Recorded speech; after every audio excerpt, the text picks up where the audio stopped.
Today we're going to talk about Agni, or digestive fire. And Agni is one of the most important aspects of healing. Agni is the inner fire that constantly burns within our minds and within our bodies, and it governs all transformative processes in the body. Agni is one of the most important concepts in Ayurveda because all biological processes revolve around the life-giving energy of Agni. And the primary function of Agni is to digest, to metabolize. It's the energy of fire. Agni allows our body to digest the food we eat, absorb it, assimilate it, and transform this food into essential nutrients and building blocks our body can actually use, like transforming a piece of protein or lentils into muscle. Agni nourishes our tissues and our organs. Healthy Agni is central to healing and health in Ayurveda. And when Agni is healthy, a person's generally going to be healthy as well. Healthy Agni creates beautiful complexion, strength, vitality, health, nourishment, luster, and it helps to build ojas, tejas, and prana, life force. And on a subtle energetic level, Agni is the transformative energy that transforms life experiences, emotions, and feelings into greater understanding and wisdom. So it's important at the mental level as well as the physical. Agni is vital to life because it strengthens our immunity. It rejuvenates every tissue in our body, and it helps us to properly utilize life energy that's contained in the food that we eat. So it allows us to utilize the energy that's in the food that we eat. The biological fire Agni is composed of many digestive enzymes and acids, and these digestive enzymes and acids, they stimulate our digestion. They help with the metabolic breakdown of the foods we eat, the herbs we take in, and anything that we drink. Agni helps us to digest, absorb, and assimilate whatever we consume. Agni also plays a major role in immune function because it provides ojas and the energy to burn up or neutralize toxins, bacteria, viruses, and parasites, which can disrupt our biological rhythms. When we have healthy Agni, we also have healthy ojas. And ojas acts as a buffer for our health, for emotional stresses in our life as well. So Agni and ojas together are very important for immune function. When we have strong ojas, we're able to fight off infections, we're able to fight off bacteria, or if we have parasites or are infected with any type of parasite, the body knows what to do. The body can attack it with its white blood cells, which is ojas, a part of ojas, and it's able to attack the right cells and bring the body back to homeostasis. When we don't have immunity, our defense or our guards are down. So we are prone to have infections of all sorts. One of the most important things is when somebody does have a parasite infection or bacterial or viral infections is that they're eating a healthy diet that's according to their constitution, but also keeping their Agni strong as well, so that they have a healthy appetite and they're eating foods that which can then nourish them, which can then nourish ojas and help build up that immunity again. Agni also gives warmth to the body and it regulates our body temperature. When we have strong Agni, we tend to be warmer. People who have variable Agni or weak Agni tend to be cold, cool, or damp. And when someone dies, the Agni that's in them is released or dies out as well. So therefore the body will become cold. So Agni allows for circulation, for warmth, and it maintains body temperature. In Ayurveda, we're not only what we eat, we are what we digest. Digestion is the central part of healing in Ayurveda. And Agni is one of the most important aspects of healing because strength or weakness of Agni determines what foods and herbs we can eat. A person with weak Agni isn't going to be able to properly digest and absorb what they consume. And when this happens, it's going to lead to malabsorption, a buildup of ama, toxicity. When Agni is imbalanced, nourishment, digestion, regular elimination, balanced energy, clear complexion, strong immunity, strength, all of these things can be seen. Digestive fire is a sacred fire, and food is like a sacred offering to our body temple. This is one of the reasons we pray before we eat. We're offering food to our sacred temple. Those with a dominant Pitta constitution will tend to have the strongest digestion. The natural fiery nature of Pitta is going to help to build a strong Agni. Vatas usually suffer from irregular Agni, and Kaphas tend to have weak or cold digestion, damp digestion. There are 4 categories of Agni depending on its strength: balanced, sharp, irregular, and slow Agni. And if you're a Vata, Kapha, or Pitta constitution, you can have balanced Agni. You have to live in accordance to your dosha type, live an Ayurvedic lifestyle. But if you're a Vata type, there's going to be a likelihood you have irregular Agni. If you're a Pitta type, there's a likelihood for you to have sharp Agni. And if you're a Kapha type, there's a propensity for you to have slow Agni. That doesn't mean you will have slow Agni if you're a Kapha. Pittas can also develop irregular Agni if they're eating foods that are Vata aggravating. And the same is true for the other doshas. Now let's go into greater detail for all 4 Agni types. We have balanced Agni or regular Agni, and this Agni is called Sama. When all doshas are in balance and according to one's unique individual constitution, Agni is said to be in a state of equilibrium and balance. A person with Sama Agni eats a well-balanced diet according to their constitution, and they eat proper amounts of food, have normal appetite. They're hungry when they're supposed to be hungry. They're not overly hungry, and they don't suffer from lack of appetite.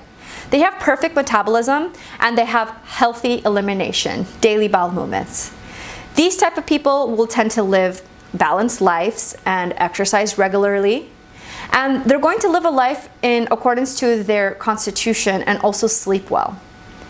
Sama Agni types have strong energy, endurance, mental clarity. They have an even mind. They have strong immunity, and their overall health is good. They're going to have an ample reservoir or ojas because their Agni is strong. And they're also going to have tejas and prana in an ample amount too.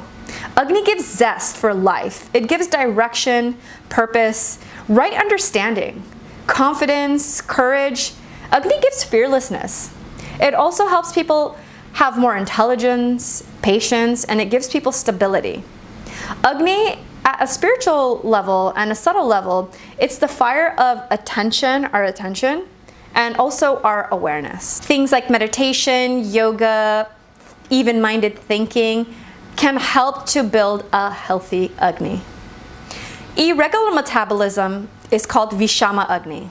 Irregular Agni is the result of excess Vata dosha, and it promotes variable appetite and digestion just like Vata. People with Vishama Agni tend to suffer from intestinal bloating, gas, abdominal distension, constipation, abdominal discomfort, or even pain. Remember that Vishama Agni is irregular just like Vata, so Vishama Agni tends to have an excess of air and ether element, so that expansive nature of ether and air is gonna disturb the digestive processes. That's why you'll see things like distension and bloating. There's gonna be a natural production of Vata in the body with Vishama Agni. People with Vishama Agni can sometimes feel very heavy after eating food, and sometimes they can also have diarrhea. This is the variable or irregular nature of Vishama Agni.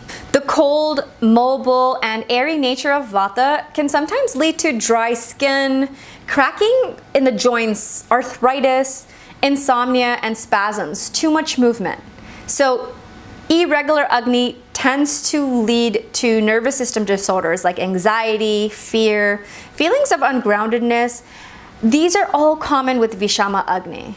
There can also be trouble focusing, attention, and you might see things like ADD behavior in people with Vishama Agni. And Vatas tend to suffer from Vishama Agni the most because of the irregular, fluctuating influence of Agni.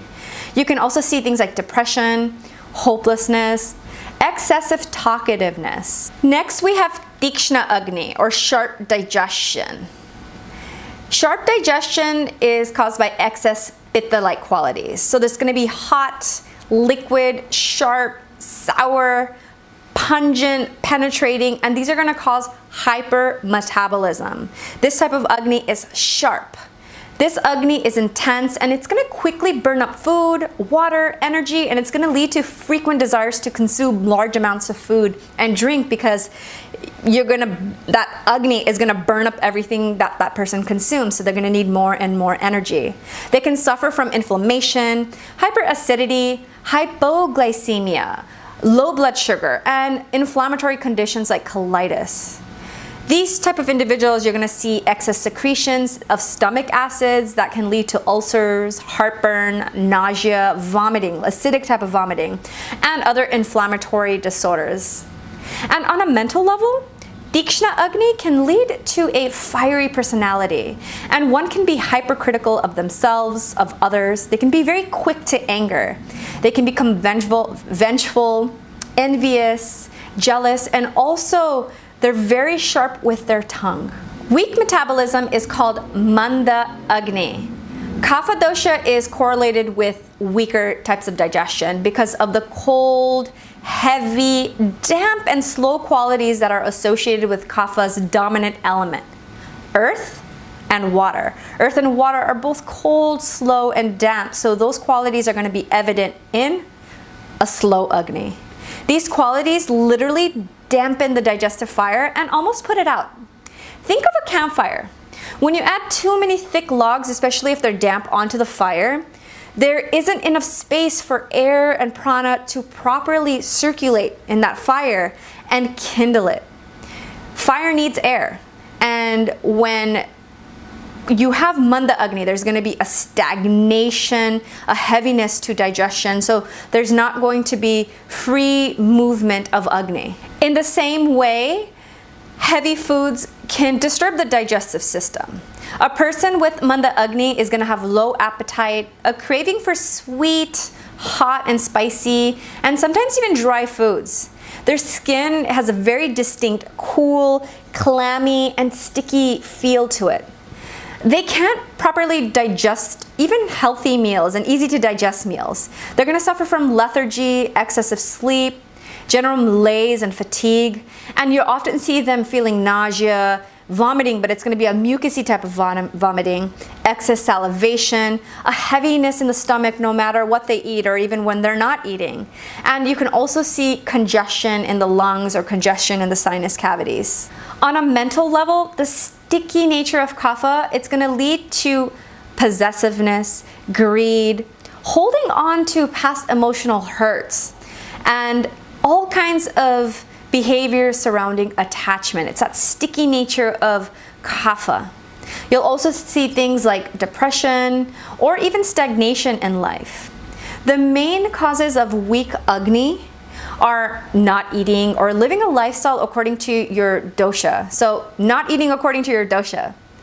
Eating non-organic, toxic, or unwholesome foods. Eating heavy foods. Overeating. Eating at irregular times. Emotional eating. Not eating seasonally. Drinking too much water with meals can also dilute digestive enzymes. Drinking too much alcohol. Eating foods that are greasy, heavy, staying up too late, or sleeping too much. Sleeping after you eat. Not engaging in regular exercise or physical exercise is really important for maintaining a healthy digestive system. Negative thought patterns and excessive stress can also disturb digestion. It's important to feel or have time for yourself to feel stress-free, to be aware of your emotions, to be aware of your feelings, and all of these things are going to support you. Excessive negative thinking can really disturb your digestive system. Remember that the brain and the gut are connected. There are 13 types of Agni that govern all metabolic processes in the body. So there are 13 types of fire in the body. The main Agni is Jatar Agni or Maha Agni, which means the great fire. This is the central fire. It's going to be located in the stomach and the small intestines. And the main function of this Agni is digestion and metabolism. From a Western medicine perspective, you can see this fire as hydrochloric acid and other digestive enzymes which are secreted throughout the digestive system. Then there are 5 Agnis in the liver. The liver releases various enzymes that help break down food, toxins, and fats. It's especially important in the metabolism and absorption of fat. The liver is crucial for metabolizing fats. The liver also helps regulate blood sugar. For example, after eating a meal, the liver is gonna remove the sugar from your bloodstream and it's gonna store it in form of glycogen. And this can maybe explain why, from an Ayurvedic perspective, Pitta dosha or Tikshna Agni can burn up sugar too quickly. And this can lead to hypoglycemia or low blood sugar. So the Tikshna nature, the fiery nature of Tikshna Agni can burn up sugar. And why people with Manda Agni or slow Agni have high blood sugar. Their liver Agnis are not functioning properly. And lastly, there are 7 Agnis in each of the 7 tissues. We have 7 bodily tissues, and these are rasa or blood plasma. There's Rakta, Agni in Rakta and blood. There's Agni in Mamsa or muscle, in Meda and fat, in Asthi or bones, in Maja or bone marrow, and in Shukra, Artava, the reproductive fluid. So there's Agni in all of these tissues. So this is a pretty thorough introduction to Agni and how Agni functions throughout your body. As you can see, we have Agni that functions throughout our body in various organs. The main Agni is Jatar Agni, located in the stomach and the small intestines. And that's the initial Agni that our food that we eat or whatever we consume, it hits that Agni first. Then it starts to hit the liver Agnis and the Dhatu Agnis at the most subtle level. So once you eat the food, like let's just say you ate lentils, those lentils are going to be broken down into essential amino acids. And those amino acids are going to circulate through the blood and then go to various different tissues like muscle tissue, and it's going to help build muscle tissue. Some proteins are going to stay with the blood. Some proteins are going to be converted into other chemicals, which are going to help your hormones, for example. So there are various different Agnis or transformative processes happening at each layer of your being, at each tissue.